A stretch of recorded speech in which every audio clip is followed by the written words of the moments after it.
রাধে। তো আজকে হলো দশমী, টাকা যাত্রা। তো আমি এইভাবে টাকা যাত্রা করছি। তো তোমরা কে কিরকম করে টাকা যাত্রা করো, আমি এইভাবে করছি।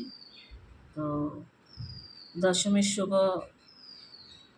হোক, সবার মঙ্গল হোক, মায়ের কৃপা সবার উপরে বানিয়ে রাখুক। এইভাবে আমি দশমী বানাচ্ছি। তো তোমরা কে কিরকম করে বানাও, আমি এইভাবে বানাই। তো এখানে রাখছি। রাধে রাধে। এই সোনা, রূপা, মতি, তারপরে তোমার কড়ি, সিঁদুর, ধান, দূর্বা, ফুল, বেলপাতা এই দিয়ে আমি টাকা যাত্রা করছি। এখানে রাখছি। রাধে রাধে।